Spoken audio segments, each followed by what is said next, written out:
Go.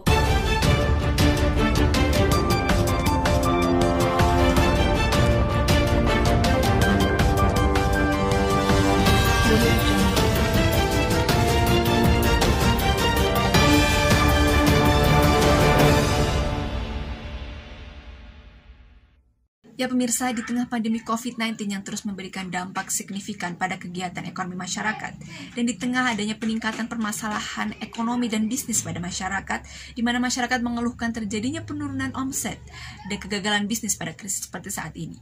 Di tengah itu semua, ada sosok muda asal Banjarnegara yang berani menginspirasi dengan menjadi tenaga kesehatan sekaligus pengusaha muda. Telah bersama kami Anggun Wahyu Ramadhani pada hari ini dalam segmen Muda Menginspirasi.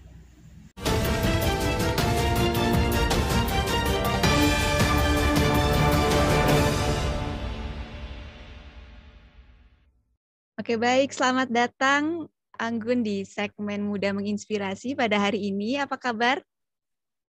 Baik, Alhamdulillah, Mbak Nanda.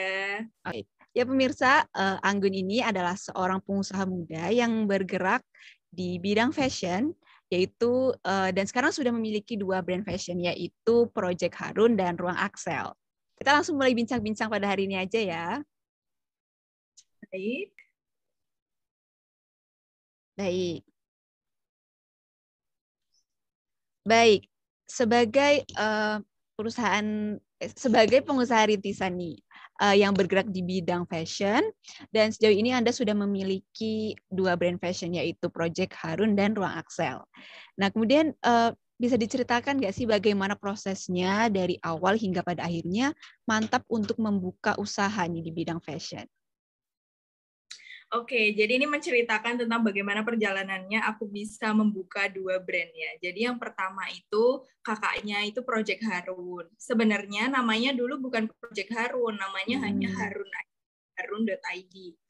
Nah, pada itu aku emang senang banget sama fashion. Jadi gimana caranya aku bisa mewujudkan, aku bisa punya brand di usia aku sebelum 20 tahun. Karena emang target aku punya usaha itu sedini mungkin sebelum usia 20 tahun.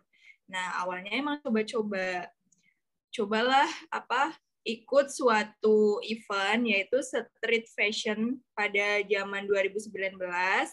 Itu mengikuti street fashion. Jadi aku mengumpulkan beberapa model untuk ditampilkan di street fashion, dan kayak ibaratnya itu adalah launching-nya dari Harun tersebut. Nah, mulai dari itu nama Harun tuh jadi besar. Jadi brandingnya itu benar-benar tinggi gitu. Langsung dikenal masyarakat, terutama masyarakat Solo dan teman-teman aku yang di Solo. Terus Corona datang, aku mainlah di hijab di Ruang Axel itu. Terus yang Harun aku vakum dulu, terus aku mencoba untuk membuka Ruang Axel, membuka peluang baru untuk diri aku sendiri, karena aku orangnya suka mengambil peluang pada diri aku gitu. Terus akhirnya muncullah Ruang Axel. Ruang Axel ini aku buat segi minimalis. Jadi gimana caranya kayak orang tuh akan tertarik. Nah, gimana caranya orang tertarik? Aku ambilnya di packing. Packingnya itu pakai besek yang tradisional. Emang pada zaman itu tuh akan, wow, itu kok pakai besek sih, nggak pakai plastik kayak gitu. Itu perjalanannya kenapa aku membuka 2 brand. Itu. Baik.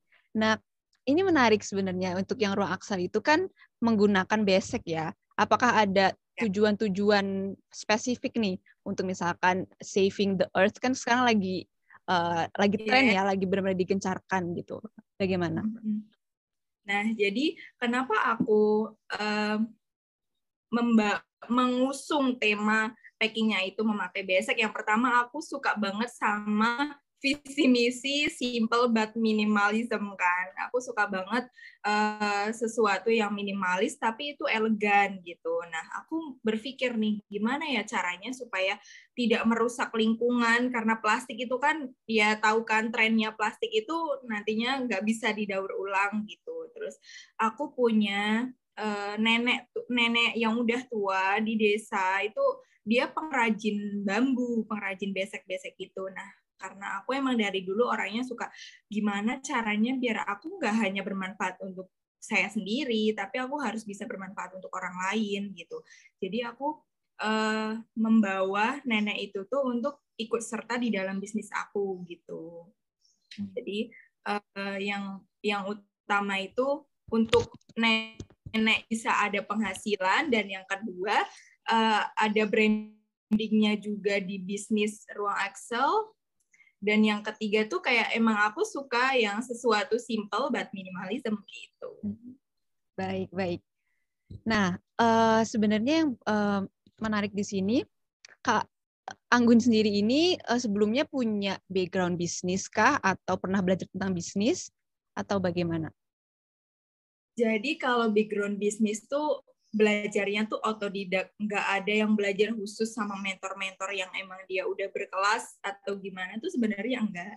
Tapi emang pada zaman udah dari SD itu aku udah seneng belajar, mulai dari kayak SMP aku masuk OSIS bidang kewirausahaan.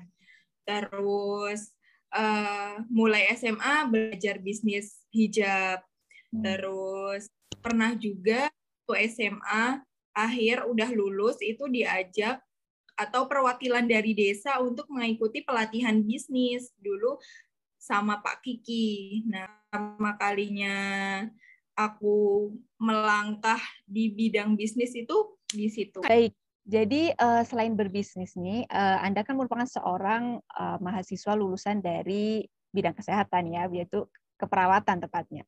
Jadi apakah sekarang ini masih bekerja sebagai tenaga kesehatan atau hanya fokus berbisnis nih? Sekarang alhamdulillah itu waktu saya masih bisa untuk merangkap dua-duanya. Jadi saya nggak pengen kalau misal apa yang sudah saya kuliahkan atau orang tua udah membiayai untuk di kesehatan, terus ujung-ujungnya nggak bekerja di bidangnya gitu kan, sayang sekali. Terus untuk hobi, karena emang hobinya bisnis, kenapa nggak bisa dijalankan pada pekerjaan yang utama itu, kenapa nggak bisa dijadikan sampingan gitu kan, kalau misal emang masih bisa waktunya gitu. Baik, baik. Nah, ada hal menarik nih setelah adanya pandemi COVID-19 ini kan, yang kita tahu banyak masyarakat yang terimbas gitu dan mengalami kesulitan ekonomi. Nah, Anda sendiri kan ini bergerak di bidang fashion ya, yang dimana fashion itu merupakan kebutuhan sekunder gitu, kebutuhan yang mungkin menjadi pilihan kesekian gitu bagi masyarakat gitu. Nah, bagaimana Anda bisa membaca situasi ini gitu, membaca pasar dan bisa tetap bertahan di tengah krisis pandemi COVID-19 ini? Adalah fashion gitu kan. Nah, di mana di era sekarang itu kan virus COVID itu kan benar-benar kayak membuat masyarakat itu jadi enggan untuk keluar, enggan untuk ibaratnya ke mall atau belanja ke suatu tempat yang jauh dan itu ramai gitu. Jadi gimana caranya aku ambil peluang di situ untuk memasarkanlah produk-produk yang orang itu tuh tidak bisa ke tokonya. Terus aku ambillah gambar untuk dikirimkan ke para customer untuk mereka bisa melihat dan mungkin ada yang tertarik, jadi mereka membeli. Selain aku dapat cuan, mereka dapat kepuasan. Oh, aku nggak usah belanja keluar rumah, aku udah cukup memantau grup aja, udah cukup, jadi aku ambil peluang di situ. Jadi karena sudah punya ketertarikan sejak awal terhadap dunia fashion, jadi melakukannya juga sepenuh hati ya semuanya. Nah, pertanyaan terakhir nih, sebagai sosok muda yang menginspirasi, apakah ada pesan yang ingin disampaikan kepada pemirsa di rumah supaya bisa mengikuti jejak Anda yang berani mengambil resiko dan juga pantang menyerah gitu? Oke, mungkin untuk saya, untuk semuanya, jangan pernah takut untuk melangkah, karena kalau semisal kita nggak melangkah itu kita nggak akan tahu plus minusnya kita tuh apa, yang harus dikoreksi kita sedini mungkin tuh apa gitu. Tegas sama diri sendiri, jujur, itu kuncinya itu sih. Dan capek itu wajar, manusia di dunia itu capek gitu. Yang penting itu jangan nyerah, terus tegas sama diri sendiri dan jujur. 3 hal itu harus benar-benar kita terapin untuk diri kita sendiri. Baik. Oh, terima kasih banyak. Ini merupakan perbincangan yang sangat menarik dan menginspirasi juga untuk kita semua. Semoga bisnisnya lancar dan terus bisa menginspirasi pemuda di Indonesia. Amin ya rabbal alamin. Baik. Terima kasih telah hadir dalam segmen Muda Menginspirasi pada hari ini. Baik, sampai jumpa kembali di lain kesempatan. Ya pemirsa, demikian segmen Muda Menginspirasi pada hari ini. Semoga bisa menjadi inspirasi untuk terus berani bermimpi dan berkarya untuk bangsa. Saya Ronanda Zahra pamit undur diri, terus jaga kesehatan Anda dan tetap patuhi protokol kesehatan. Selamat beraktivitas kembali, selamat siang dan sampai jumpa.